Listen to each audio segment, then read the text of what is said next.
You're listening to the Monday Night Community Show with Daniel on BRFM. This is the Daniel Monday Night Community Show on demand through YouTube. Thank you very much for choosing to listen to us through this method. If you'd like to keep up to date with when I add new interviews, then subscribe to this channel. We're going to be now joined live in the studio with Ray Featherstone. He's from sheerness Youth. We're going to be talking all about the Sheerness County Youth Centre. Ray, as always, it's great to have you along here. Yeah, it's lovely to be back again, Daniel. Well, I was hoping, firstly, the Sheerness County Youth Centre's been running under Sheerness Youth for the past 18 months. So how has that been, Ray? Well, actually, we've done quite well. As you probably know, that they're no longer running open access universal services, and it's going to be left to the voluntary sector to do that. So clubs like us are going to be very important. And one way of judging how well you're doing is the attendances. Attendance, of course, is one evening or one session. And from last April, for 1 year, we had 2,021 boys in and 1,725 girls. That's a total attendance for 1 year of 3,746. So that gives you some idea of the work that we're doing. And that's that amount of young people off the streets doing positive activities for approximately 2 to 2.5 hours each evening. We've got a great staff team. They all stayed with me when we went voluntary. I've got 5 males, 4 female staff and 2 senior member helpers. The staff team are fully trained because they were trained under Kent County Council, so they have all their qualifications. And of course I've got a really strong management committee and trustees behind Sheerness Youth. That's what forms Sheerness Youth. And I just thought tonight I'd like, because some people on the island will know some of these names, I'm sure. Our chairperson is Maureen Holloway. Our vice chairperson is Daphne Mannering. Both are ex-members of the staff and done 30 years service with me before they retired, and have now joined our trustees. Do a fantastic job in supporting me and supporting the club. Our treasurer is Tony Clements. You may remember him. He's retired now, town centre police officer, and he is very supportive and helps us with the finances. We have a secretary, which is Samantha Williams, which is the caseworker for Gordon Henderson. Gordon Henderson, the MP, kindly let us have a secretary to help us out, so that is very useful. I've got Velda Merriman, who's retired a school teacher. Tina White, who is retired through ill health. She was a youth worker and the bursar of the centre for many years and really helped to keep the whole thing together for me. So I miss her in terms of member of staff, but at least she's on my management committee now. Peter Taylor, who was a club member in the 60s and then served on the old management committee for over 40 years.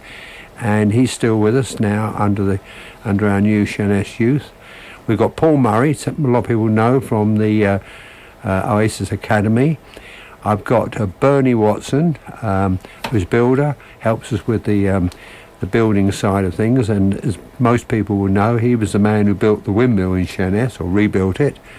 Incredible character. They had a fire there and he rebuilt it again. So anyone with that determination, you can imagine, is very valuable on my group of management committee members. I've also got Ryan Fletcher, who's an ex-member of the centre, who still comes to those meetings and helps to reflect young people's views. But we're still looking for more people. We're actually looking for a few professionals with skills in business. We need solicitors and what have you, because if we do go into buying the building, we need a few expertise around, and it's suggested that we build up perhaps another 3 or 4 people that we might find from the business world that can help us, you know. Ray, have you managed to keep all the activities going?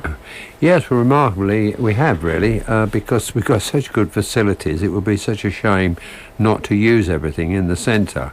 I mean, we've got 2 pool tables, 2 brand new table tennis tables now that we've got through grants.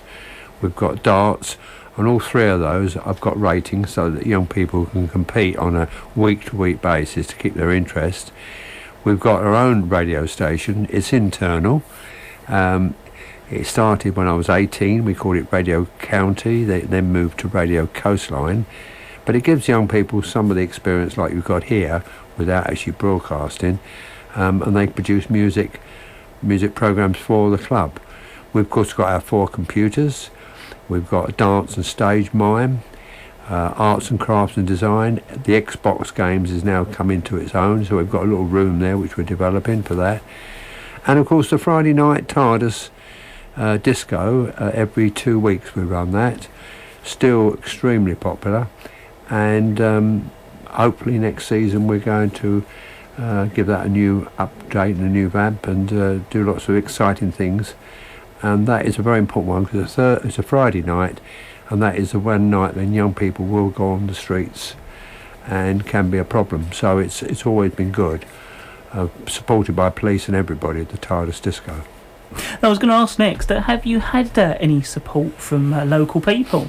Well, we have. I mean, obviously we need as much support financially as we can, but the Danny Boy Trust has been very good last year, gave us some donations for a whole range of things, and that supported activities like pool cues and so many different things, so I'm very grateful for them. Blaine and Pritchard sponsor our club championship every year. This is an incredible, they are accountants down at Bluetown. They are an absolutely incredible company because they have done this for over 30 years, and they bowl the trophies, come along and do the presentation every year, and I'm really very grateful to them. We've got the Isle of Sheppey Rotary Club. They've always been good to us from time to time, and most recently they've given us some money towards a pool table. They were the club that first bought our first set of tents when we went camping. Complete set of tents, which we moved on to the Scouts when we got our new set of tents. The Youth Opportunity Fund, which sadly is a national thing that the local authorities were given money for young people to decide where it's to be spent, and each year we used to go to them. This year we went and got the table tennis tables, and we got our first digital camera. But unfortunately the government stopped the funding, so this was the last year. Amicus Horizon, who have just recently given us some money to build new television settings, which I'll talk about in a moment. And then we got ASICA, which used to be the old Abbots at Queenborough. Each year they always give some money to some project or some item in the club. And just recently Tesco's were kind enough to donate some bits and pieces to the club as well. So that's quite good. We're working with the Tudor Trust in London. They're at the moment deciding whether they will help us financially to buy the building, but that's looking quite favourable. I think they appreciate the work we're doing, but of course there's no decision been made yet. And of course we've had many individuals. We don't mention individuals unless they give us permission to do so, and they know they're out there. They've given us donations over the last 18 months. I had one individual come up to me and give me a cheque for £2,000. And I didn't really know the person that well, but they knew the club well through other people, so that was a lovely surprise. And when you get the individual donations, of course you can put that into running costs, because most of the companies want to know what you're going to buy, and it might be a piece of equipment for young people, but people forget you've still got to pay all the bills. And you've still got the lighting, the gas, you've still got the water bills to pay. So when you get these donations that come in, which are open donations, they really help to keep the whole thing going. Ray, how can people support you? Well, we're still working on the old-fashioned way. We haven't yet been able to set up all these new ways of paying money in because we're changing our constitution, which means we may have to have a new charity number. So we're waiting for that to happen so that we can come on where you can type on your phone about donations. But at the moment, if anybody would like to donate any money, cheques are all made payable to Sheerness Youth, and it's simply you post it to us in the Sheerness County Club, or you can send it to the Sheerness County Youth Centre, Broadway, Sheerness, ME12 1TP. We also, there are 3 things we need really. We need money, we need time, and we need skills. And if anybody out there is considering helping or volunteering, and it doesn't have to be youth work. With youth work we are selected people, and we will tell people we think you're good at youth work, or maybe you're not the right person for youth work. But everyone thinks a youth centre only needs youth workers. We need a whole range of people with skills. We need carpenters that can perhaps repair the fence. We need decorators. We need people who just do the grounds for us, do a little bit of cleaning for us, anything. Maybe just help behind the canteen and the coffee bar. So when I say I want volunteers, I don't necessarily always need people that to do youth work. We could do with a few more youth workers, but we realise that it's not a job for everybody with dealing with young people. So there is a whole range of things. Again, if you just drop us a line, give us your details and put it in the youth club letterbox, we will contact you, and then we will be able to discuss what possibilities are you can volunteer for us. Volunteers are always very useful, and you can never really have enough volunteers. So Ray, what are your plans for the future at the centre? Well, it's looking quite exciting, really, because I think over the 50 years we've been running, one of the things that all the officers used to say is this centre's always moving forward, and we didn't want to stand still. Now we're a voluntary organisation just because we're not getting the grant from Kent County Council. So we've tried to move things on by getting other ways of getting money in.